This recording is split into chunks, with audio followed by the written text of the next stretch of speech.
young bulls here, I feel like, against a very experienced team. So let's just jump into the draft to witness the drafts for Game 1. Rebellion against Onic Esports. Rebellion with the first pick here, opting to ban that 1-1. Now, I do want to talk about this though. Which team will ban that Beatrix, or will they take the gamble? I think it's a bit too risky to gamble on the Beatrix. We've seen both of the players, Highs and CW, especially Highs though. He's the standout when it comes to the Beatrix. Remember the upset they pulled against RRQ.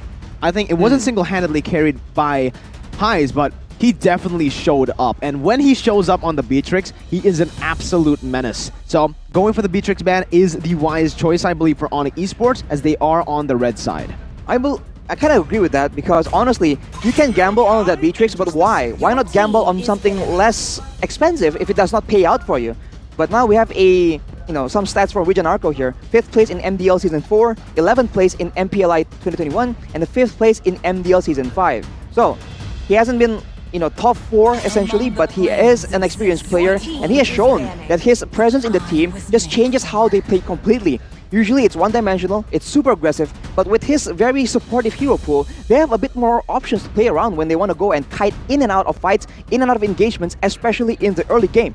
Well, with this Eve ban, I feel like Onic Esports also give respect towards the Suelo. So Onic Esports, apart from respecting Suelo, I feel like they are also adding and opening up more heroes here. Well-placed respect, in my opinion. Suelo has been one of the low-key members when we're talking about Rebellion Zion. He doesn't have a lot of flashy moments because he's usually on heroes that enable the other members around him. And he's one of the pillars as well for Rebellion Zion, but just like you reacted, Arashi, I have the same reaction. Ooh. Beatrix ban coming in from the blue side. Rebellion Zion opting to take it away, so you can already tell that they have something else in store for us in the draft. Well, they don't want to be too mainstream. They want to go for something else than the Beatrix. So, interesting pick, honestly. I'm wondering what exactly could be more priority than that Beatrix. Paquito, we've seen it many times. We've also seen that the Julian has, risen up in meta. Bauman as well, something that is just really OP when you're not up against an Akai. And Onic Esports will look to ban one of those. I think Valentina will be the choice. They do go for the Valentina, leaving up a whole lot of heroes. Paquito, Julian, and Bauman. Those are the 3 picks that I believe are worth to go for in the first pick. Fanny is available as well right now. But right. There is a lot more counterplay to that, and we've seen the Fanny, considering how the game goes, depending on how it goes in the early game, it may or not break the game, but it will not be the choice that Rebellion go for. They go for the Paquito, and for Onic right now, can they still go for the Fanny, considering that Sans hasn't been playing that high mechanic role? I can see your smile, Gani.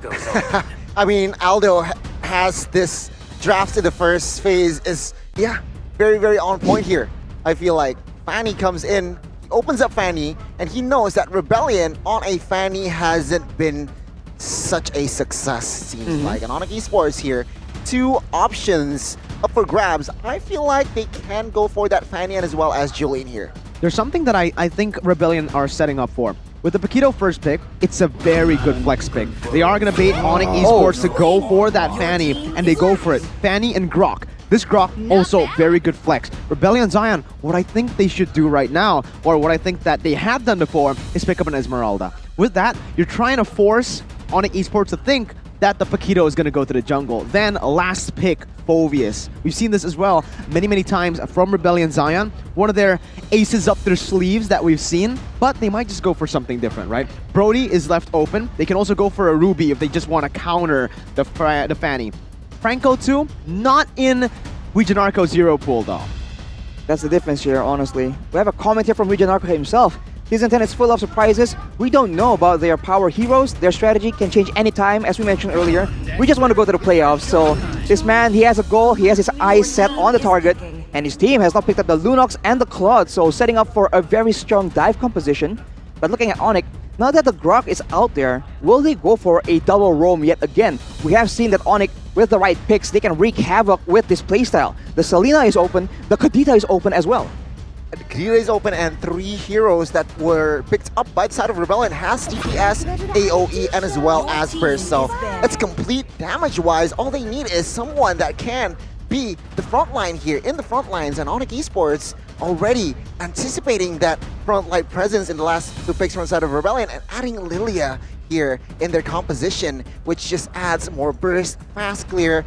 With the help of Grok, I mean, their rotations is gonna be hella crazy. They need more sustain. Up against this composition, there's a whole lot of burst, right? Rebellion Zion are trying to opt to go for that fast team fight, Arashi, with the burst damage that they have. Meanwhile, Onic, they need to counter that with disengage and obviously sustain. So the Lilia pickup is very, very smart. But here you go again. We are going to take a look a little bit at the statistics when it comes down to Swaylo and Drian in the mid lane. Swaylo and Drian, man, both these mid laners have had a lot of impact in their games. But Drian, of course, is sharing some airtime with Sans. Won't be the case in this game. So his stats really seem to be a bit lower. But the fact that his average KDA is still #1, actually, he is up there, man, when it comes to mid-lane performances. Monster. So both teams, they need to be very respectful here. As you mentioned, Drian will be on that Lilia, who's playing a lot more aggressively, has a lot more AoE and DPS, with the security coming from the Black Shoes as well. So Rebellion, they will need some kind of lockdown to make sure that they don't get baited out, because Onic can kite back very, very efficiently. Onic listened to you. They heard your call, Arashi, and they banned out the Ruby, a hero that can lock down the Fanny. They're trying to limit Rebellion's options as well with the Bauman ban. They're trying to give Fanny a little bit more space to move around in that jungle. Meanwhile, Rebellion, they're just doing all they can to stop CW from picking a comfortable hero. But again, Onic, they're very diverse. You ban 4 of his heroes. He comes up with a Bruno pick. First time for CW in Season 10. But also, a fun fact, Arashi, Sans' Fanny. This is why Gani was smiling. Yep. Fanny on the hands of Sans, 85.71% win rate from a total of 7 times picked up in Season 9. We have seen this man on the Fanny, and he has performed very well, actually. So, as we mentioned, it's not about whether he can play it or not, it's whether he's at that same level, because he's been on a different role. If he is on the same level, Rebellion, they're in a tough spot right now. If they went for the Melissa, maybe we've seen that it's a very strong counter. They go for the Claude as well as now the Matilda though. So they have a bit less flexibility. And for Onic Esports, I think they still have a lot more options to play around with. The Tro will be locked in Jungle for Rebellion as well. So 2 fighters, right? 2 martial artists in the lineup for for Rebellion. And it's Cho Jungle. Yeah. Jungle. It seems like it's clear, right? The game plan from the side of Rebellion is they want to dive with Claude, Cho, Paquito, even Lunox and Matilda. They want to go dive. They want to go close the gap. But Onic Esports, Bro, I like add it. this one to the unique heroes picked. Oh my Fredrin. god. Fredrin, Bruno, Onic Esports is going for, you know, out of their comfort zone, perhaps. I don't know, right? Again, maybe they have played this a lot before, but as you can see, the audience prediction by TikTok still heavily favors Onic Esports. 79% to 21%. But Arashi, for us as well, we're gonna be able to predict as well based on the draft, and based on the draft, to be honest with you. We'll see. I'm not gonna reveal it just yet, because we will have a little bit of a surprise for you guys later on at home. What do you think, though, Arashi, based on the draft, who has an edge? I feel like Onic Esports, there's just a lot more flexibility, and I don't know, man. It seems like they have something that we have not been fully able to actually see from the draft. Again, they're in a really weird situation, but I feel like Onic has always been able to make the best out of those weird spots where they get stuck in. Enough talk. Land of Dawn we go for first game. Rebellion taking on Onic Esports. Who will take game 1 is the question. Onic Esports adding 2 unique heroes picked in their lineup, Bruno as well as Fredrin. Let's see how it pans out. Well, we're talking about the Bruno and Fredrin, but what I do want to, talk about right now as we enter the game is Sans, because he's opted to go for the Demon Slayer emblem instead of the High and Dry or the Festival of Blood that we usually see on the Fanny. We have seen that Sans, the way he plays, he's very consistent, and one of his strong suits is that farming rotation. So now he is going to be prioritizing the clear, but Dyron already trying to be on nuisance. He doesn't see that he has an opportunity there, though. And on the bottom side, CW and Samo, they're just playing aggressively, knowing that the early game of the Grok and the Bruno is a bit oppressive. You can expect Bruno to just deal a lot of damage and poke onto highs right now, because CW actually, he didn't go for the Inspire, he went for the Flicker, so he will have more defensive maneuvers compared to just that of offense in the early game, the bullying type of play. But but he's still doing a really good job early on. High's already popped the sprint, so this is very, very valuable already early on. Up against Fanny, remember, they can have a lot of kill pressure around the map. I think that Fanny is one of the main contributions here. If Onic Esports can get that Fanny on Sans rolling, it's going to be very, very dangerous. And we can see the talent creation by Axe. Only Momo-chan, our Indonesian caster, is voting for Rebellion, but there we go. Sans jumps in with that cutthroat as well, giving that assist, but the first blood will go to the hands of CW, presented to you by Samsung Galaxy A series. Well, the kill was on towards Vijanarko, so perhaps that was still okay. I've missed Sans's Fanny, man. And whoa, CW is opting to take a turret shot to get more damage onto the turret. And as you can see, they've already built up quite a substantial gold lead, but they're looking for a trade. Rebellion. You can see here, Boots opening up the map.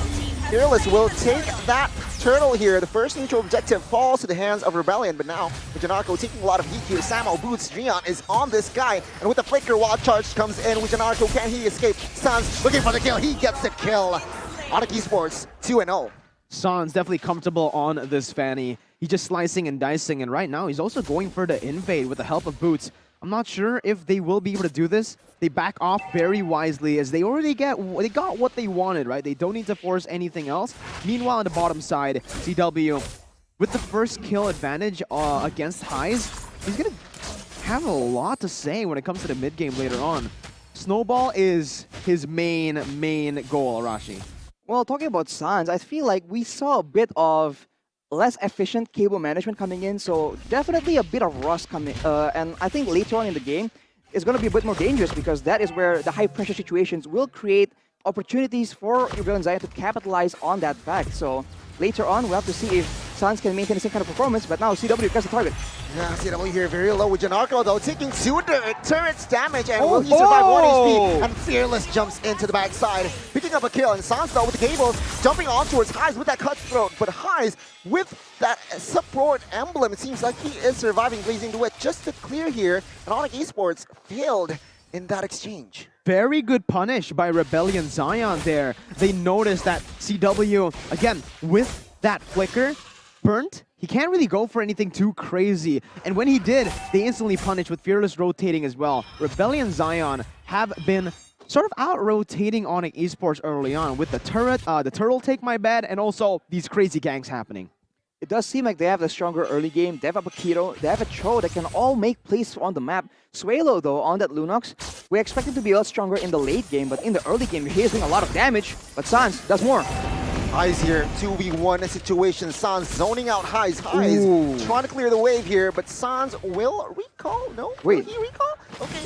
Battle mirror image. CW just poking on towards that turret, but top side here.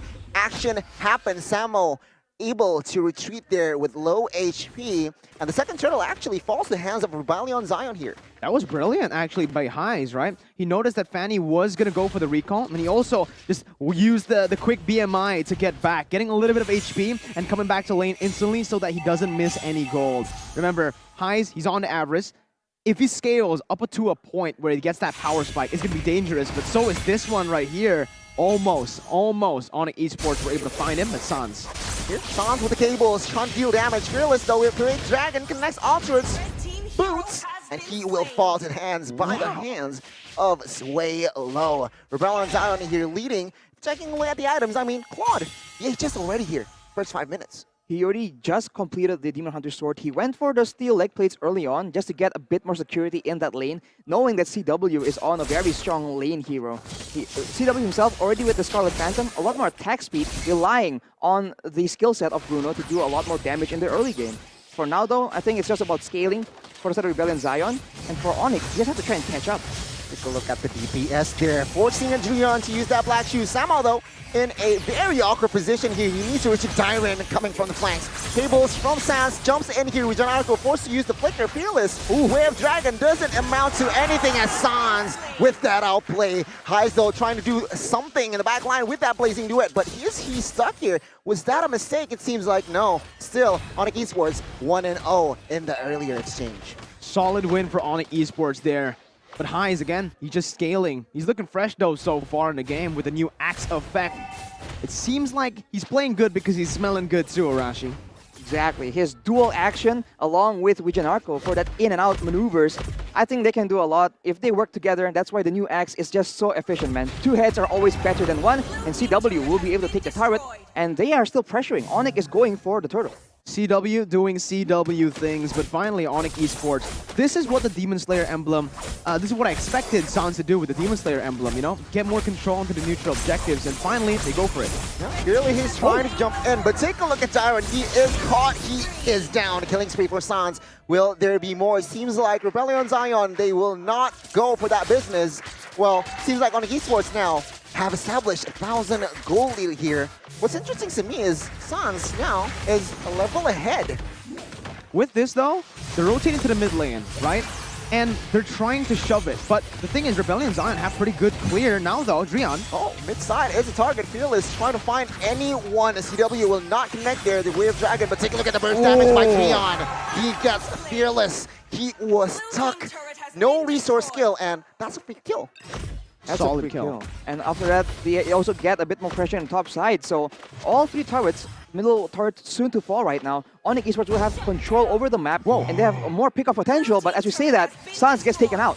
What the heck happened there? Sway low, solo killing, perhaps with the help of Vijanarko. Sans was on that purple buff, but it seems like Onic Esports could not find compensation there after that kill. Still though, they're in the lead, and as well as they already get 3 structures. But Rebellion Zion here, Rashi, what else? What do they need to do to turn this game around? They have a lot of pickup potential. They have been getting a lot of pickups. They need to get more objectives, man. With more control, their team can actually do a lot more surprise maneuvers, right? More traps for Onic Esports, more ways for them to just capitalize on that early game pressure. But without that control, Onic Esports have a lot more security, and they can just bunch up like this, and they're not forced to go anywhere because there's no pressure coming in from the side lanes. Now in the bottom side, it seems like Highs will be able to finish off one turret here.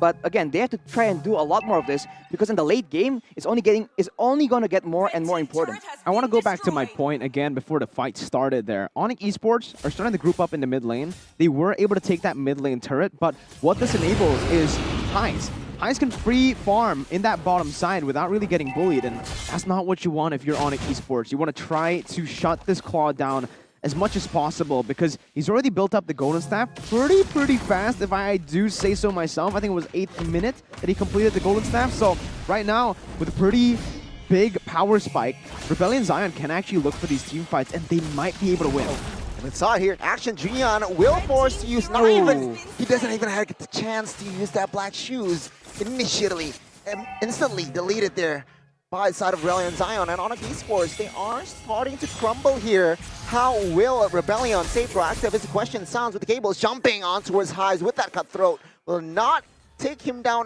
just yet. Both members recalling. There's a brilliant play coming from Rebellion Zion, man. They know Onic Esports is pressuring mid to try and take control over the Lord area, and they instantly see Drian and CW. They go for that play. They pick one off, and just like that, they deny the take of the Lord, and Dyron can actually pressure on top side, but now Sans is in the area. They have the mobility advantage to play around with, so Onic Esports still very much in this Lord contest. Yeah, right now, take a look at the Lord. Rebellion Zion, with the Lunox and the Chomp, it does feel like they have more pressure, but Dyron, solo kill. A very important solo kill as well. Now Fearless will have a free Lord perhaps. Now Wave Dragon connects on towards CW here. Lunox will claim that Lord, and now it's a fight. Samo retreating, Boots try to find Highs, and CW pick up that kill. But Dyron jumping on towards the backside picks up CW. Killing spree on this guy, and it's Rebellion Zion. In the 10th minute now, momentum shifting towards their favor. Power spike, and Rebellion have got it, man. Oh my goodness, Dyron is massive. He was 1-1, but he was able to take Sans down in the 1v1. Because of that, they were able to just rotate down below. And Onic Esports are in shambles currently. Look at the damage from Sway Low. A lot of damage, for sure. A lot of damage indeed. Fearless here trying to find a play, but it seems like here, this is the first Lord, right, Arashi? So Onic Esports, with their current comp, especially on, they have Lilia, I feel like they can clear, no? They can clear for sure, but they have to be careful. Onic Esports won't let that happen that easily. But as they're grouping right here, Dyron is doing work in the outer side of the map. This is that Paquito pick that they prioritize so hard in the drafting phase. It is paying off for them. Very low kill game as well, Arashi. Take a look at it, 6 and 6, but there's just so many turrets and objectives falling down. With this pressure that they've been able to get around the turrets, they are going to have a little bit more leeway to play in the enemy jungle, invading and going for the orange buff. Okay, orange buff will be picked up by the side of Rebellion Zion there. On point retribution, but Sans jumps in, not too overcommitted there. But guys, watching MPL, it seems like you should grab food as well. Go ahead with the 20,000 IDR discount. You guys can use the grb.to/MPL promo code or scan the QR code down below to get yourself a good meal while you're watching the best league in the world. Speaking of having good meals, though, Onic Esports, they need a good meal themselves. A big pick onto one of the main carries for Rebellion Zion will allow them to get more control. Because Rebellion, as we mentioned earlier, if they get control and they can play around in the jungle of Onic Esports, we see how oppressive their team composition is, especially because Dyron is so ahead right now. If anyone from Onic Esports miss position, they can get taken out just like that. Okay, Boots and Dyron going at it, but in the purple buff though, Fearless trying to find a good way of dragging right now. Sun jumped in with the Gables highs, pop that Wind of Nature, gets Boots, gets two as well. Double kill, and now Janarko with that circling eagle connecting on towards Rian, force him to use that black shoes as well. Fearless jumps in, and Wind of Dragon connects on towards the right target. Trias falls, Samo falls. Killing spree for its way low. 4-0, Rebellion Zion, they're looking to end. And again, you mess with the bulls, you get the horn. Look at Dyron, he does not care. Even if he dies, the base turret is going to be traded in for his life. Oh, they can end here. Rebellion Zion will take game one as CW will not be able. Oh, 3 kills, 2 kills here. Triple kill, but the base is too low. Rebellion Zion does not care. They